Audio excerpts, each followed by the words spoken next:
Well, hello, school counselors and school counselors to be. Thank you guys so much for coming to my channel, The Inspiring School Counselor. And today, you guys, we are getting into an inspiring question. You all know the drill. You send your questions in to me just by emailing me at theinspiringschoolcounselor@gmail.com. And what better way for me to answer those questions than to do it in a video, because maybe you that is watching might have been wondering about the same exact thing. So we're going to go ahead and get into this question, and it reads: if a child has ADHD, how do you know whether or not you should get an IEP or a 504 for that child?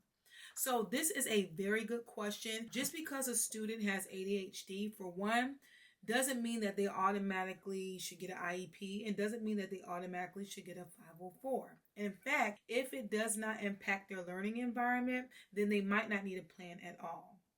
So assuming that this child might need a plan, you really want to understand what an IEP is and also what a 504 is. When you're looking at a 504, that is under the Rehabilitation Act of 1973. And so with that, that is for students that might have, different disabilities, that they are needing accommodations in their learning environment. Looking at an IEP, IEP stands for Individualized Educational Plan, and that falls under special education, okay? And so with that, there's different requirements and things that you have to do and meet in order for them to be even thought of having that plan. Let's just say we have a student that is in second grade and they are in the classroom and they are getting the instruction needed by the teacher. However, that student is still falling behind, okay? So you're looking at, let's say in reading, they are not on a second grade level, but they are actually on a kindergarten level, all right? And you have been putting a lot of things in place. You've been eyeing that student,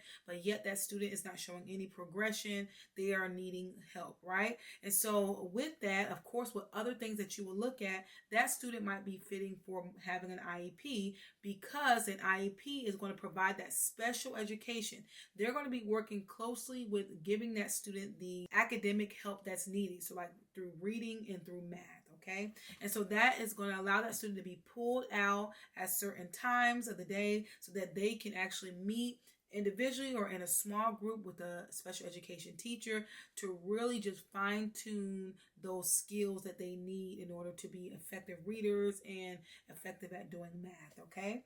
And so that is just something to keep in mind. Now, I do also want to say this, that having an IEP does not only have to deal with academics, but also they can help with social and emotional and dealing with behaviors. So when you're looking at a 504, a 504 provides services and changes to the learning environment to allow the child to learn in the general education classroom, okay? I actually love the way that it's stated here, where it says it provides a blueprint for how the school will provide support and remove barriers for that student with a disability. Absolutely love how that definition is given. So let's just say I have a student and this student is dealing with ADHD, especially since this is the issue, right?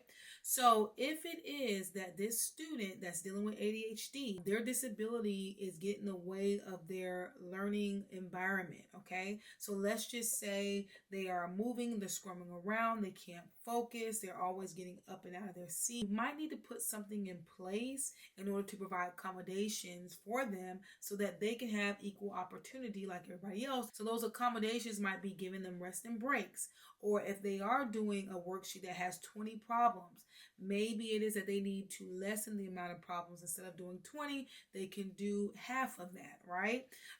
So that is something to keep in mind.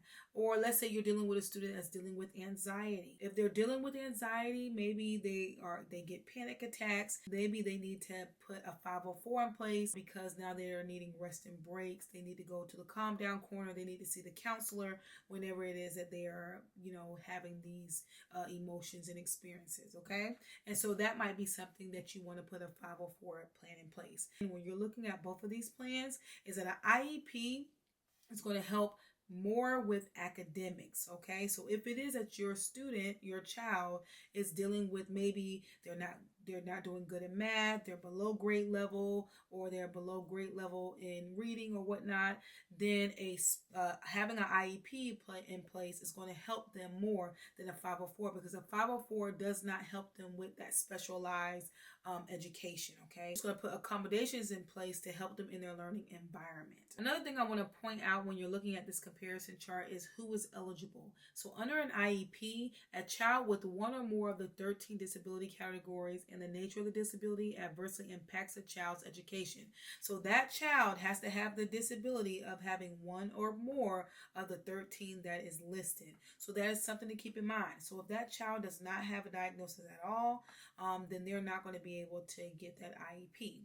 However, when you're looking at a 504 plan, all right, a 504 plan, it says a child with a disability and the nature of their disability impacts the child's education in a general education classroom. So that's a little bit more broader, right? So whether that child has ADHD, maybe they have anxiety, maybe they have bipolar disorder, maybe they have, diabetes, right? You could put a 504 in place for someone that might have diabetes.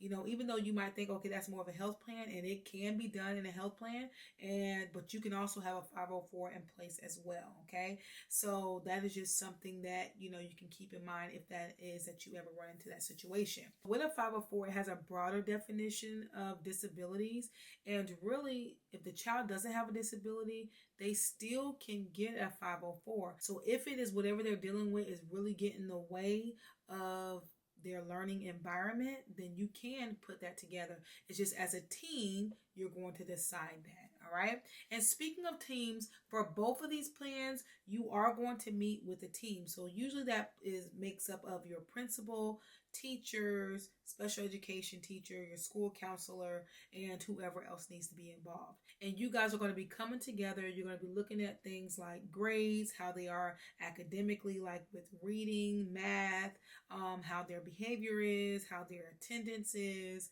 so you're going to be looking at a variety of things to help you guys come to a decision of whether or not you need to put either of these plans in place. Now, it can take a lot longer to put an IEP in place versus a 504 plan in place. So keep that in mind, because there's a whole process for an IEP. It falls under the special education umbrella. And so there's a lot of different things that they have to look at and put in place that might take a little bit longer versus a 504 plan. Okay, so just keep that in mind. So now, what is in each plan? When you're looking at an IEP, it's the present level of performance goals. All right. So you're actually putting together goals in an IEP. A 504, you do not do that. Accommodations, modifications, services, and placement. But for a 504, you have accommodations, supports, and who is in charge of those supports. Okay. Most of the time, it's the school counselor, unless you're in a school district to where it does not fall on the school council. How do you know whether or not the child should have an IEP or a 504? Well, you just get together with the teacher. Maybe you can call the principal if you need to, but talk to the necessary people to see if you can come together as a team and decide what is it that child needs. Okay, and so like I said, you're going to be looking at things like their academics, how they are in math, reading, and just how they're doing academically. Are they above? Are they right at the line, like average, or are they below? You're also going to be looking at attendance. And also, you're going to be really just looking at, okay, is their disability, whatever they're experiencing, is that hindering their learning environment, or is that getting in the way of their learning and performance? Okay, so that is something that you have to keep in mind. So I hope that this was able to help you guys. I thank you guys so much for your time. If you have not subscribed, make sure you subscribe and make sure you hit that notification bell so that you can be notified every time I upload a video. I'll see you guys next time. Bye.